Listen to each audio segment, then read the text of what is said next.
This gun was graciously provided by airsplat.com. If you want to know where to purchase this product for yourself, check the direct link down below in the video information.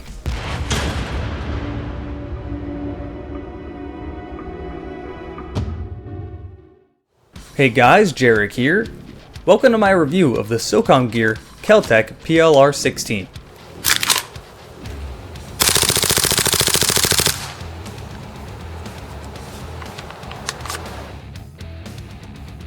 The real steel PLR-16 is manufactured by a company called Kel Tec.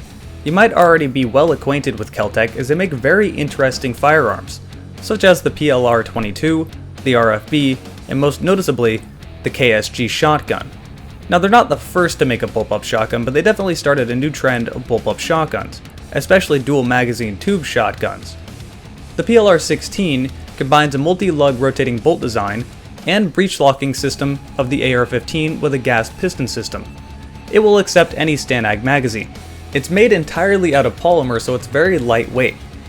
There's not much more to say about it. Kel Tec wanted their own AR-15 pistol, so they made their own AR-15 pistol with its own unique design that definitely stands out amongst the rest. This gun is legally considered a pistol by US law due to the short barrel length and lack of stock. The PLR-16 is redistributed by Socom gear but manufactured by WE. This means it will come in its usual cardboard zip tie box that is of horrible quality. Really, WE needs to do a better job with their gas public rifles in their boxes, but get it out of the box and it's perfectly fine. Just note that you might have shipping mishaps due to such poor packaging. There's not much inside of the box, just an instruction manual that is a full part list, so I'd recommend keeping it around, an Allen wrench key, and the gun, which comes with a short styled magazine. In my experience, this holds around 30 rounds. The good news is this gun will work with any WE M4 styled magazine, even the CO2 ones. Now WE has been known to have some quality control issues and some low quality parts, but the one thing I cannot fault them for is their externals on their gas blowback rifles. They're always very good quality, and the PLR-16 is no exception. It very faithfully recreates the real PLR-16. Most of the gun is made out of high quality polymer and it feels sturdy. It doesn't rattle, it doesn't creak in your hands, it feels like it could take a beating. And I have faith that this definitely will last you a long time. At least externally, that is. Internally, I've noticed some of the same issues WE has always had. The piston will most likely break, but these can always be upgraded and you can always find replacement parts for these things. For the most part, quality is pretty good. It's durable, but it also looks good. It looks like the PLR-16. It looks like the Kel Tec version. It has trademarks that actually kind of look like the Kel Tec trademarks, but Socom gear does have to stamp their name on it, which almost ruins it, but for the most part, it faithfully recreates the PLR-16 in a very believable way.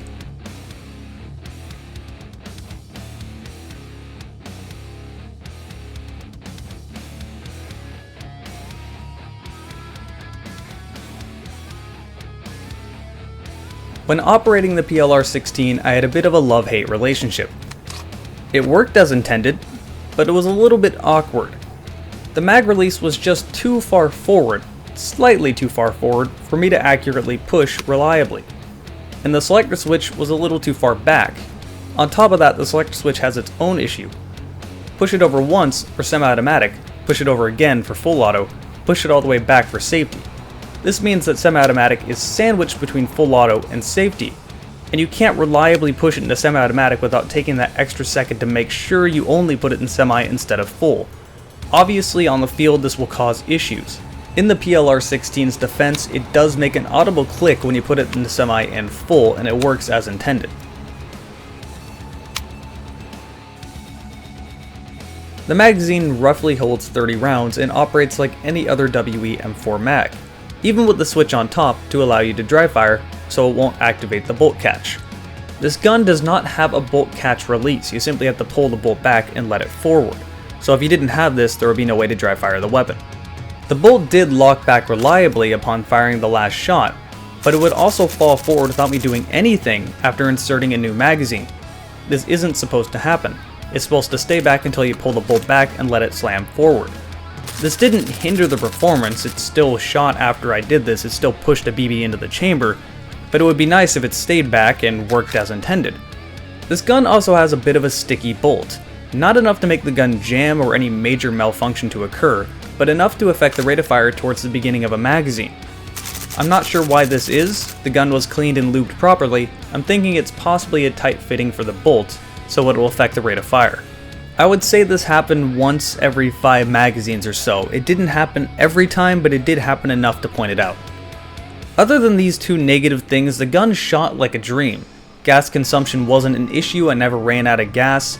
It kept chugging along and never jammed, I had no malfunctions in any way whatsoever, and this thing kicks a lot.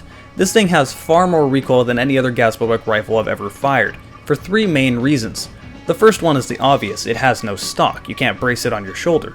The second one is because it's made entirely out of polymer, so it's very light, which will make more recoil. The third one is that it has a huge bolt. The bolt actually travels up the handguard. It is a very, very big bolt, and it gives you a very loud, satisfying clunk.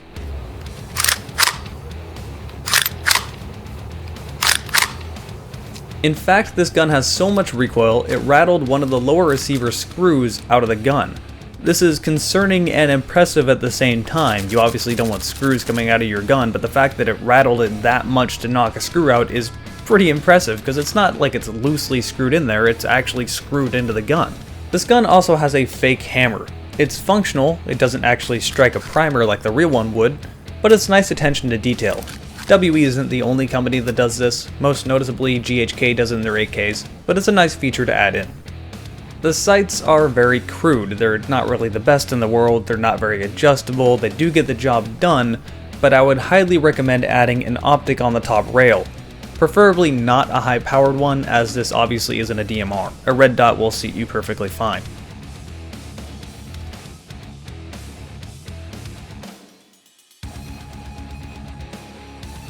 This gun does have standard 14mm negative threading, but if you live in a country that requires an orange tip, getting to that threading is a pain in the ass. WE is one of these smart companies that thinks it's a great idea to add in a non-removable rolling pin where the hex screw should be. This means there is a piece of metal jammed into the orange flash hider into the barrel.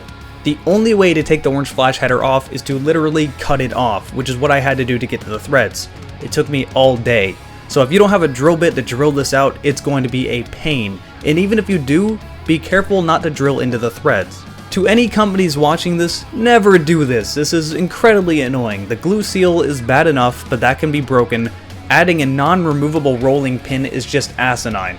It kind of makes it even worse because the PLR-16 is supposed to have its own little muzzle nut flash hider thing that is going to be difficult to find, since it doesn't come with this, since it has an orange flash hider screwed on and nothing extra.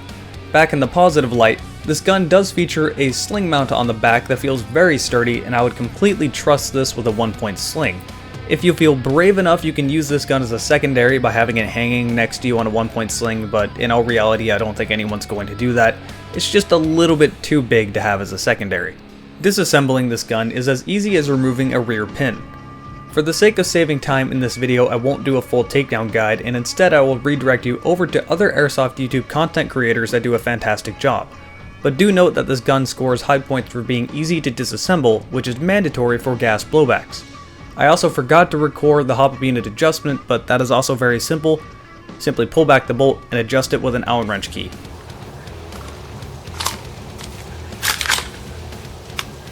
Everywhere I looked said this gun fired around 340 to 400 feet per second.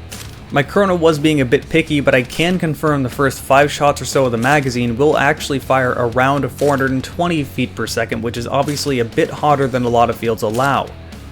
It does settle down to average around 400 feet per second later in the mag, but some fields might be picky about this. Make sure you check with your field, as they may not allow this gun. And if you're going into CQB, it definitely will not allow this gun, so you're going to have to get some third-party parts to lower the velocity, which is a bit of a shame because CQB is where this gun would shine. As for rate of fire, I couldn't get an accurate test with this, but I would say it's around 800 rounds per minute, which is definitely respectable, just a bit above average. As far as accuracy is concerned, the short barrel is misleading. This gun is incredibly accurate on semi-automatic. At 70 feet away, I had no problem hitting any targets, and I've seen reports online of this gun being accurate up to 130 feet away. That's on semi though. Once you put it to fully automatic, it's an entirely different story. There's so much recoil that it just shoots all over the place, and it'll be blind luck if you hit anything.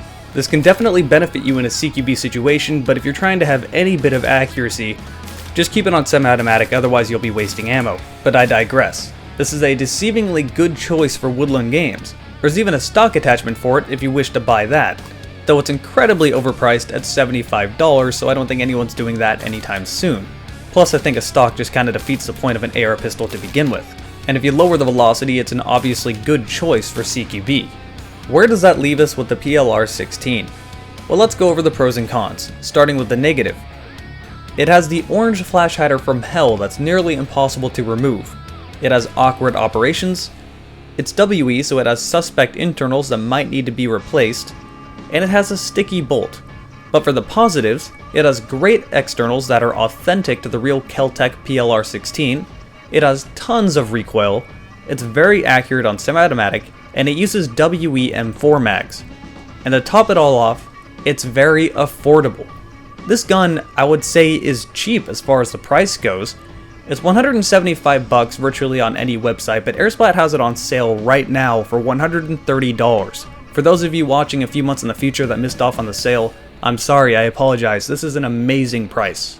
So if you're looking at it, I would say pull the trigger and go ahead and go for it. If you don't want to have your standard boring M4, you want to be kind of a special snowflake, but you don't want to go full hipster mode, this is definitely what you want to look at. It's unique, it's different, still uses M4 mags though, and functions pretty much like you would expect. I'm happy to say I was pleasantly surprised. That about sums up my review on the Socom Gear Kel Tec PLR-16. Hope you've enjoyed it, and I'll see you guys next time.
I got chain switched. Not bad. Oh my god. Dude, so many people back here. I just back raged all of them. I really wish I had a wide angle lens right about now. I'm gonna die. Dude.